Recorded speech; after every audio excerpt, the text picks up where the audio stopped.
नमस्कार दोस्तों, exams friend में आप सबों का स्वागत है।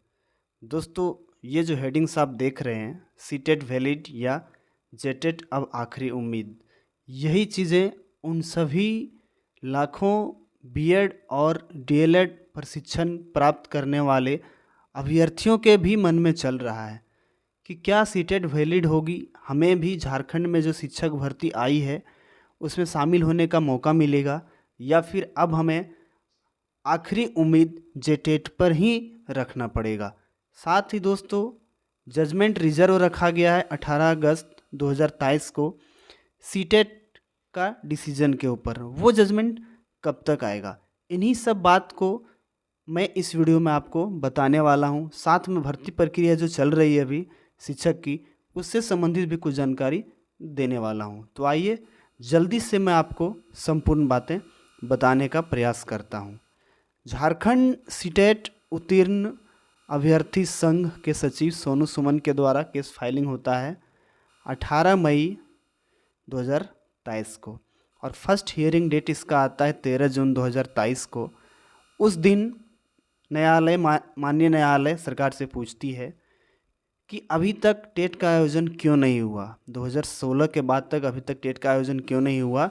और 25 जुलाई 2023 को पुनः इस केस का डेट आता है और वो उस डेट में पुनः गवर्नमेंट से पूछा जाता है कि 9 सालों से टेट का आयोजन नहीं हुआ है और अभी जो भर्ती प्रक्रिया आई है उसमें टेट को अनिवार्य किया गया है, तो ऐसे में वैसे अभ्यर्थी कैसे शामिल हो पाएंगे जिन्होंने 2016 के बाद शिक्षक प्रशिक्षण कोर्स किए हैं। साथ ही उनसे ये भी पूछा गया, आप देख सकते हैं, whether they intend to allow those candidate who have obtained TET certificate from the central government, जिन्होंने सीटेट पास किया है, क्या आप उन्हें भी इसमें शामिल होने का मौका दे रहे हैं या शामिल कर रहे हैं। और फिर से एक अगला डेट मिलता है, वो डेट होता है 18 अगस्त 2023 को। 18 अगस्त 2023 को जब फाइनल हियरिंग होती है और तमाम सवाल जवाबों के बाद माननीय न्यायालय द्वारा इस फैसले को, इस जजमेंट को रिजर्व रख लिया जाता है और लगभग 2 महीने बीतने वाले हैं पर अभी तक यह जजमेंट नहीं आई है। अब आपको मैं कुछ बता दूं शिक्षक भर्ती जो आई है उसके संबंध में, फिर मैं आपको बताऊंगा ये जो जजमेंट रिजर्व है वो कब तक आ सकती है, आने की संभावना है। देखिए, झारखंड प्रशिक्षित प्राथमिक शिक्षक संयुक्त प्रतियोगिता परीक्षा 2023 का फॉर्म निकालती है झारखंड सरकार जेएसएससी और ऑनलाइन अप्लाई करने की तिथि रखती है 8 अगस्त 2023 से 7 सितंबर 2023। लेकिन फिर से एक बार इस डेट में मॉडिफाई किया जाता है और उसको कर दिया जाता है 16 अगस्त 2023 से 15/9/2027। इतना ही नहीं, इस वैकेंसी का एक नाम भी परिवर्तन किया जाता है, आप देख सकते हैं। इसका नाम बदलकर झारखंड प्रारंभिक विद्यालय प्रशिक्षित सहायक आचार्य संयुक्त प्रतियोगिता परीक्षा रख दिया जाता है।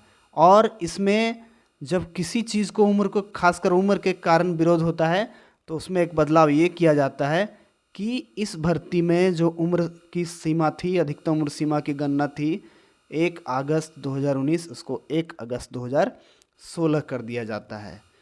और साथ ही इसमें एक और मोड़ आती है, क्या वो मोड़ है आप ये देखिए। माननीय उच्च न्यायालय द्वारा 5/9/2023 को एक अंतरिम आदेश पास किया जाता है। बीआरपी सीआरपी का मामला था, वो पारा शिक्षकों का 50% आरक्षण देने का, और उस दिन ये मामला आता है और भर्ती प्रक्रिया को माननीय न्यायालय के द्वारा रोक लगा दिया जाता है। आगे की बात करूं तो पुनः एक और मामले में झारखंड उच्च न्यायालय द्वारा दिनांक 5/10/2023 को एक आदेश पारित किया जाता है और जो उन्होंने 6/9/2023 को आदेश दिया था इस विज्ञापन को स्थगित करने का, उसको वापस लेते हुए ऑनलाइन आवेदन की प्रक्रिया फिर से प्रारंभ करने का आदेश दे दिया जाता है, जो कि 7/10/2023 से प्रारंभ है और 22/10/2023 तक चलने वाली है। आइए अब बात करते हैं जजमेंट रिजर्व डिलीवरी कब मिलेगा। ये जजमेंट रिजर्व है, ये फाइनल डिसीजन कब तक आएगा। तो मैं आपको बता दूं, इसके लिए कोई भी no certain time deliver reserve judgement, इसके लिए कोई निश्चित समय नहीं है कि ये जजमेंट कब दिया जाएगा। प्रायः ऐसा होता है कि जब कोर्ट पूरा जजमेंट लिख लेती है तो जजमेंट कभी भी वो दे दी जाती है जो जजमेंट होता है। और कुछ मामलों में ऐसा भी हुआ है कि court reserve judgement maximum 6 month, 6 महीने तक जजमेंट को वो रिजर्व भी रख सकते हैं कोर्ट। और साथ ही ऐसा भी हो सकता है यदि जजमेंट नहीं आता है तो फिर से केस को कोर्ट में लिस्ट करना होता है, परंतु आमतौर पर ऐसा कम ही होता है। कोर्ट अधिकतर मामलों में 1 से 2 सप्ताह तक जजमेंट दे देती है। उम्मीद है कि जल्द से जल्द इसका जजमेंट आएगा और वैसे विद्यार्थी, वैसे अभ्यर्थी जिन्होंने शिक्षक प्रशिक्षण कोर्स 2016 के बाद किए हैं उनको न्याय मिलेगा, उनको भी इस प्रक्रिया में बैठने, इस शिक्षक भर्ती प्रक्रिया में बैठने का मौका मिलेगा। उम्मीद है आपको ये वीडियो अच्छी लगी होगी। आप यदि मेरे चैनल पर नए हैं तो इसे सब्सक्राइब कर नोटिफिकेशन ऑन कर लीजिएगा। यहाँ पे आपको शिक्षक भर्ती से संबंधित और सीटेट वैलिड से संबंधित सभी प्रकार की जानकारी दी जाएगी। मिलते हैं अगले वीडियो में, तब तक के लिए जय हिंद, जय झारखंड।